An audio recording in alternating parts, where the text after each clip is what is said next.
中年好聲音歌手支谷兒平時禾稈冚珍珠，日前佢喺社交網大晒水着相 show 好身材，雖然已為人母，但係佢依然都保養得宜，身材 fit 到漏啊！要胸有胸，纖腰更加毫無多餘嘅肉添。佢亦都發文留言話，終於喺忙碌嘅拍攝、練歌同埋背稿，仲有幫阿仔補習嘅日子入邊，揾到一個陽光明媚嘅日子俾自己充電。而佢喺一日入邊，除咗享受陽光同海灘之外，仲進行冥想、做面部護理、食薄餅、品嘗日式廚師發辦，仲有雞尾酒，認真識享受啊！佢更加笑言話，只係爭一碗重慶魔鬼辣螺螄粉，做宵夜就極致啦！唔少網民都留言讚佢索。而芝芝響接受電話訪問嘅時候，更加大談 keep fit 之道。佢表示每朝早都會食減脂餐，以蛋白質同埋蔬菜為主，已經維持咗2年時間。仲有佢每餐都會先食菜，可以減少澱粉質嘅吸收。運動方面，佢每日都會拉筋，亦都會浸浴、浸腳同埋刮痧。佢指瘦並唔係佢追求嘅嘢，最重要係身心健康。講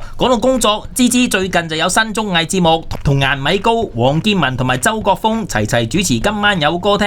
而首集嘉賓就係 Big 4，佢直言係佢哋嘅粉絲，當中蘇永康尤其有淵源添。佢話佢人生第一個粉絲見面會就係佢做佢嘅神秘嘉賓，佢非常之感恩。蘇永康當年其實都係中年好聲音嘅評判，芝芝當時膽粗粗去社交網嗰度揾佢，而且更加喺自己仔仔嘅幼稚園嗰度撞到佢添。原來佢小朋友亦都係讀同一間幼稚園，佢哋兩個真係有緣啊！